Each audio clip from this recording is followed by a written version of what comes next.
Salut tout le monde, alors ça roule?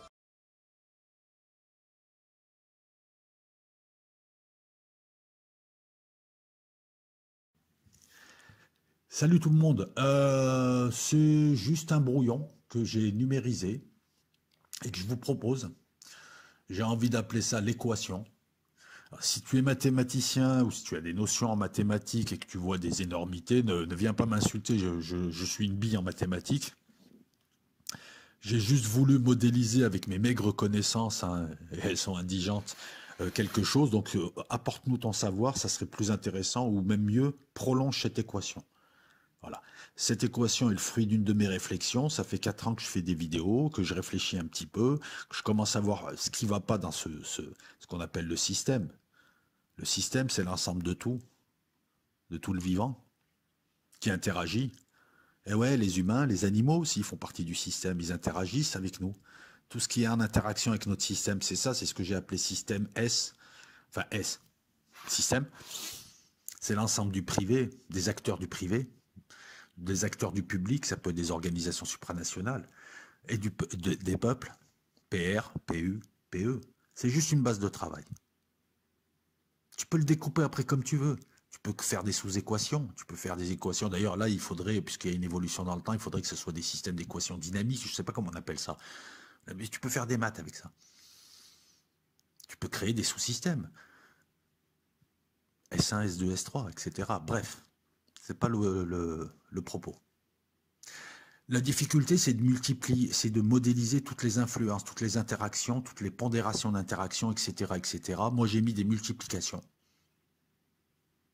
Mais c'est compliqué, voilà. C'est pour ça que je te dis que c'est le début de quelque chose. C'est juste un fœtus, c'est un embryon. Hein. Ne fais pas comme Valérie Courgeot, ne le mets pas dans ton congèle mental. Non, j'arrête. J'avais dit que je resterais sérieux sur ce coup. Mais il manque tout un tas de variables, il manque tout un tas de choses, variables qui peuvent agir, qui peuvent amplifier, qui peuvent neutraliser, qui peuvent interagir sur d'autres variables. On est limite dans la génétique. Je ne sais même pas s'il faudrait pas un calculateur, quoique non, je pense qu'on peut moduler, on peut modéliser les influences. Il doit y avoir quoi? Une vingtaine d'influences. Je veux dire, l'influence de l'argent, l'influence de ceci, l'influence de cela. Bon, bref. À toi de trouver la mathématique adaptée. Moi, ce qui m'intéresse, c'est l'idée. Et donc l'équation, ce serait plus bas, là où je t'ai mis un delta, un triangle si tu veux, delta S. Donc le système va varier, le delta indique la variation du système, en fonction des actions, des influences et des interactions. PR privé fois public fois PE. Je m'explique. Alors à la place de PR, PU, PE, tu peux mettre des nombres. Plus le nombre est grand, plus l'influence sera grandissante sur les deux autres éléments. Et c'est là où l'analyse t'amène vers quelque chose qui est évident finalement.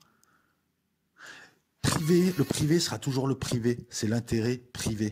Il est là, il agira toujours, il est ni mauvais ni bon, il agira toujours vers le plus pour lui.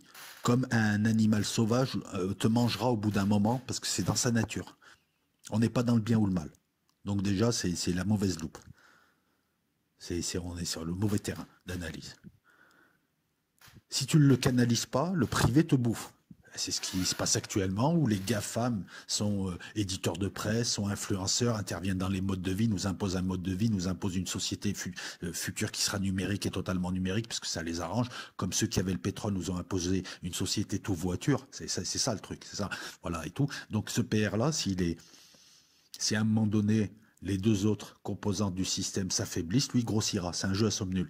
C'est comme ça. C'est pas ils sont salauds, ils sont pas salauds. Si tu bloques pas grâce au public par le biais de loi le privé prend le pas sur le public et t'amènera un autre mode de vie. C'est ce que nous subissons. Le public au milieu, lui-même, est influencé par le PE, par le peuple. Normalement, le peuple donne la légitimité au public. Donc, regarde plus bas, normalement, il devrait être inférieur.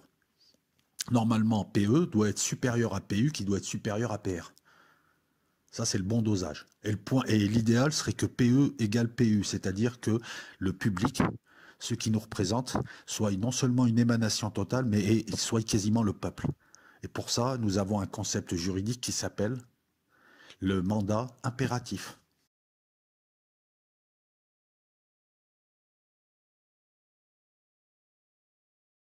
Nous sommes dans un système avec des mandats représentatifs, c'est-à-dire que tu as des hommes politiques qui viennent te baratiner, te promettre des choses, tu les élis, tu leur donnes un mandat pour te représenter, mais le mandat, il n'est pas impératif.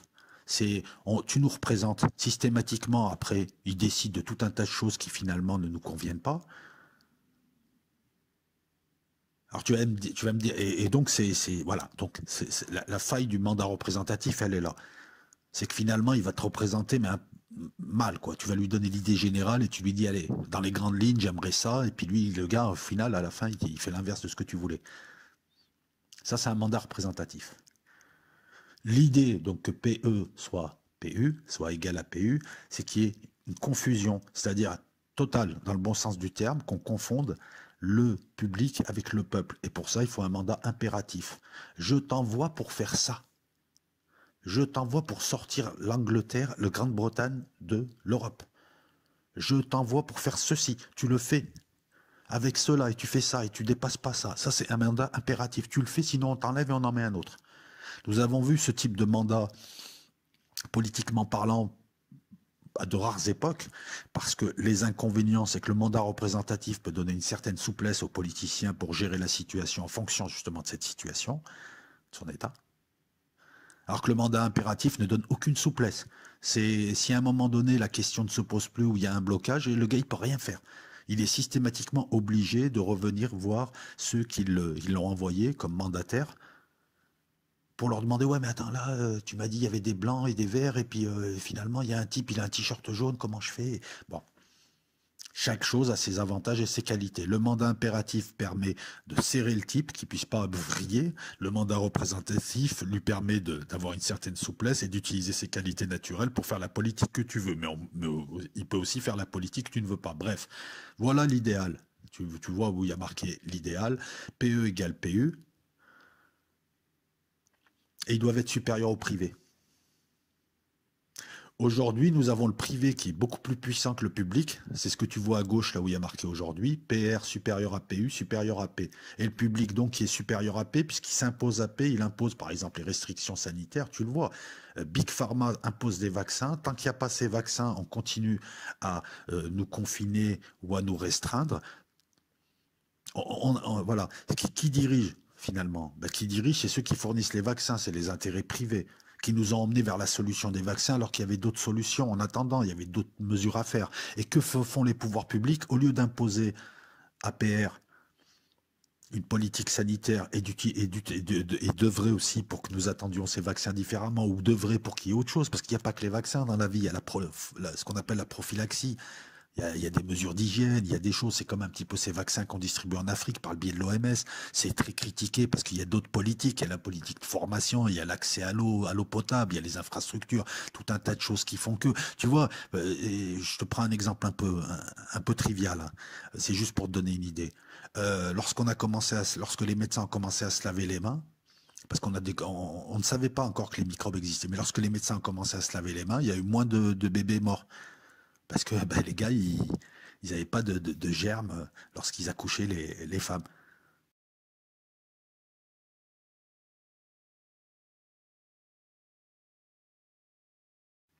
Et on l'a découvert a posteriori. Donc, on a découvert a posteriori les microbes, tout ça. Bon, bref, c'est pour te donner une idée. Voilà. Il suffisait de se laver les mains. Lorsque tu améliores l'hygiène, lorsque tu améliores certaines choses, voilà, sans passer par les vaccins, tu peux déjà réduire les effets de la maladie, du syndrome, de ce que tu veux. Donc il y a d'autres politiques que la politique des vaccins, on est d'accord. Et là, je suis pas dans le combat vax-anti-vax, là. Voilà. Libre à vous d'être pro-vax, anti-vax ou au milieu. Je suis pas dans ça, mais tu as compris ce que je veux dire. Quand PR est supérieur à PU, il impose PU, il se sert de PU pour bousculer PE, donc le peuple, et il impose ses vues.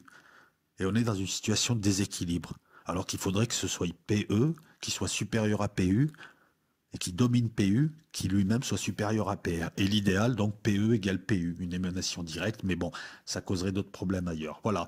Je pense t'avoir expliqué un petit peu ce schéma, fait à la va-vite. Alors tu m'excuseras, il y a quelques ratures, mais on s'en balance. C'est sur une feuille de brouillon. Je voulais juste exposer cette idée. J'aimerais que tu me dises ce que tu en penses. Et puis je vais faire 2 autres vidéos cette semaine. Tu as une vidéo sur le vote par anticipation. Et là aussi, je m'interroge un petit peu sur les motivations de ce gouvernement. Est-ce qu'il est stupide ou est-ce qu'il est vicieux, à savoir essayer de faire passer un vote d'anticipation par l'électronique, alors qu'on vient juste de sortir d'une élection qui a fait parler d'elle aux USA et qui a remis en cause, en tout cas qui a mis le doigt sur le problème avec ces votes à l'avance et ces votes électroniques. Hein. Qui a eu fraude, qui n'a pas eu fraude, c'est pas la question. Une élection, c'est quelque chose qui doit être fait en toute confiance, et là, il n'y avait pas la confiance d'une moitié de la population. Et ça, c'est une réalité, encore une fois. Voilà. Qu'il y ait eu des trucages, qu'il n'y ait pas eu de trucage, c'est plus la question. La question, c'est qu'il y a une moitié de la population américaine qui ne croit plus en l'élection américaine. Bon, il serait temps qu'ils se réveillent. Ça fait longtemps que les élections américaines sont contrôlées, hein, puisque c'est 2 grosses machines électorales qui t'envoient leurs candidats, qui représentent de part et d'autre des lobbies. Ah, voilà. Et à un moment donné aussi, il faut faire, pour ceux qui ont un peu de culture politique, il faut savoir que dans le monde anglo-saxon, les populations sont des réservoirs. Il y a une élite et des populations et des castes. Hein.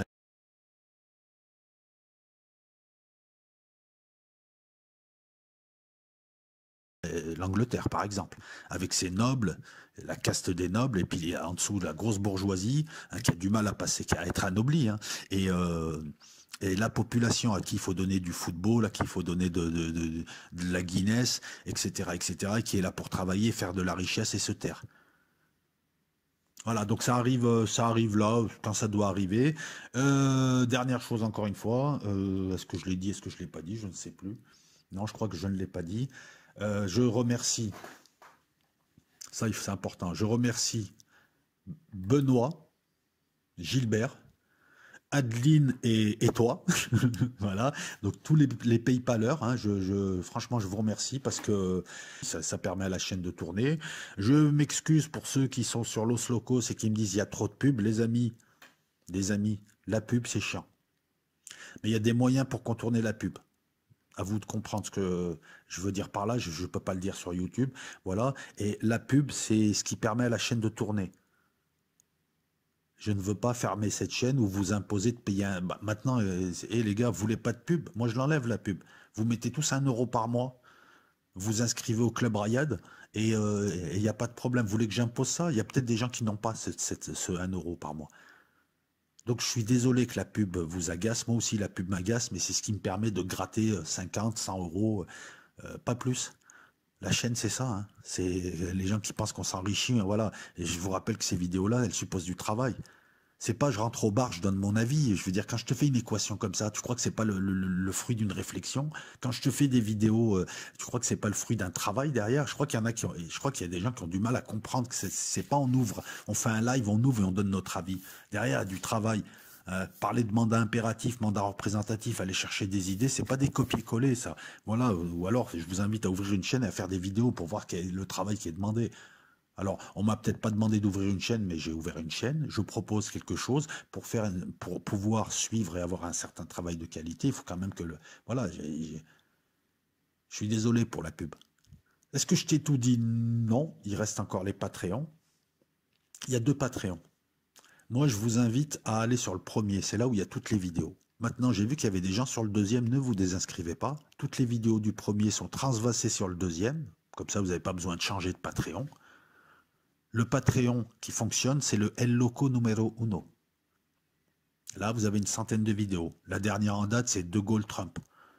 Je crois qu'elle est appréciée. J'ai un bon retour, en tout cas, des gens qui la regardent. 1h47 d'analyse et de pure analyse. Je fais pas la même chose que sur Los Locos. C'est pas tout à fait la même chose. Sur Patreon, je fais des vidéos d'analyse longues, souvent illustrées. Sur El Loco, c'est surtout des brèves ou des vidéos assez rapides. Et analytique certes, mais moins analytique, moins travaillé. Pourquoi? Parce que sur Patreon, j'ai un public qui s'implique, qui me permet de tourner, qui me permet de prendre du temps. Et néanmoins, je continue quand même sur le Slowcast à vous proposer un contenu qui se veut de qualité. Donc ceux qui sont sur le deuxième Patreon, vous pouvez y rester. Je suis en train de transvaser petit à petit les vidéos du premier sur le deuxième. Ceux qui sont sur le premier, restez, parce que le premier, c'est lui qui tourne. Hein. El Loco Numero Uno, ça c'est le premier, et Los Locos Mars, c'est le deuxième Patreon. Non, voilà. Le deuxième Patreon, il est là en secours, c'est tout, mais je vais l'alimenter. C'est-à-dire que systématiquement, lorsque je poserai une vidéo sur le premier, je poserai la même sur le second. Donc vous n'avez pas besoin de vous disperser. Merci pour votre soutien. Les chiffres montent ou restent comme tels, mais en tout cas, voilà. Donc c'est cool, Patreon. Et puis voilà. Je pense vous avoir tout dit. Qu'est-ce que je pourrais dire d'autre? Bah rien. Voilà. Allez, ciao tout le monde.